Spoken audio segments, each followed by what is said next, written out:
ए मई ए पता बा आज का बा? का बारे? आज 26 जुलाई बा। हाँ उ तो हमरो पता बा कि आज 26 जुलाई बा। तो नहीं क्यों जानत आज के दिने का भइल रहे? कोनो स्पेशल दिन नहीं खे आज?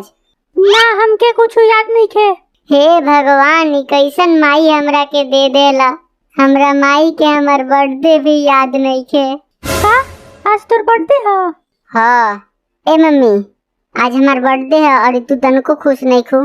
एमे खुश होके वाला का बात बारे? हट जैसे चुप से टीवी देखे दे। हे भगवान, ई कैसन मम्मी रहला, अपना बेटा के बर्थडे पे तनको खुश नहीं खे। पापा पापा पता बा आज का बा? हाँ सुननी है कि तोर बर्थडे बा। तो हमार बर्थडे बा तो हैप्पी बर्थडे के बोली। हैप्पी बर्थडे, जन्मदिन मुबारक हो। Thank you. अब गिफ्ट के दी, गिफ्ट दा। भग भग साला, पढ़े लिखे के बाना गिफ्ट लियन। जो जाके पढ़े बैठ। ए पापा ए, तनको बुद्धि नहीं के का होता रहा लगे? काहे का बोल रे? अपना बेटा के बर्थडे में केहू तेरे डांटेला? अरे बाबू माफ कर दे, बेटा सन के डांटल ना जाला ओकनी के बर्थडे में। हाँ पापा हाँ, गिफ्ट दियल जाला। गिफ्ट ना मारल जाला। पढ़ाई करे के बोलत है हमरा के बुद्धि सिखाए अइलहन। अपना बर्थडे के दिने हम इतना अपमान बर्दाश्त ना करें। हम जाता नहीं। कहवा जाता रे? तारा लोग इनके घर छोड़ के। अच्छा जो जो सोच लो वापस ना आए। अरे जो रे मत आइए, कम से कम एक जना के खुराकी तो बची। बार बार दिन ये आए, बार बार दिन ये आए। केहू हमरा बर्थडे में खुश नहीं के और केहू हमरा के विश भी नहीं के करत।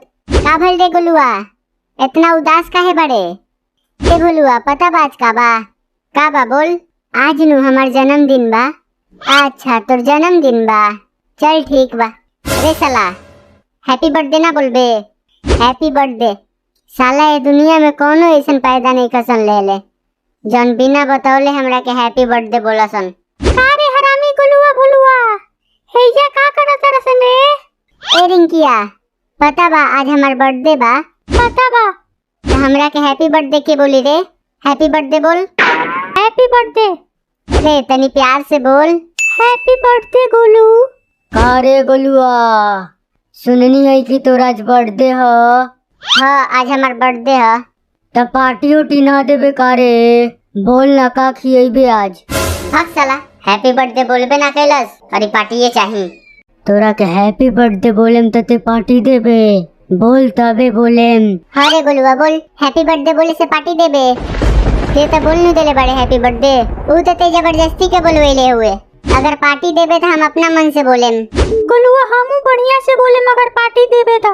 ये सब के सब साला हरामी बड़ा सन और ये कनिए के खाली ना हमार माइयो बा पैसन के बड़ा सन। अपना एकलौता बेटा के एगो छोटा सा बर्थडे पार्टी नहीं खसन कर सकत। कारे गोलुआ का सोचता रे? पैसा नहीं के कारे भिखारी? साला गरीब, पैसा वैसा है ही नहीं कि और बर्थडे मनइयन। चल सुन रे, ई साला खानदानी गरीब बा। हाँ ऊ तो बात बा। ई गरीब बा, एकर फादर गरीब बा। ई फादर मतलब रे? तोर बाप। अच्छा शुरू से। ते गरीब बाड़े, तोर पापा गरीब बा, तोर दादा गरीब बा, तोर नाना ए गरीब। साला हमरा नाना के कुछ मत बोलिए। हमार माई बहुत अमीर फैमिली से हिया।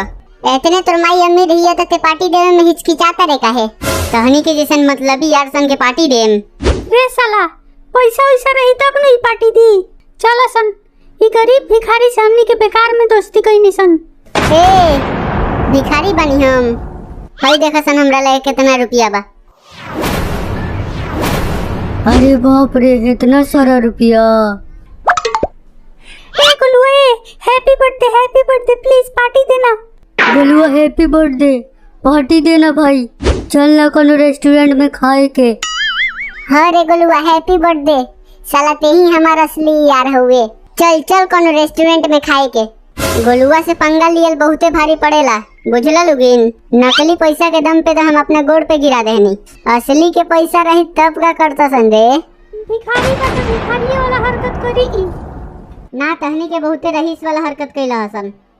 पैसा देखला हसन ना कि भीख मांगल स्टार्ट हो गईला।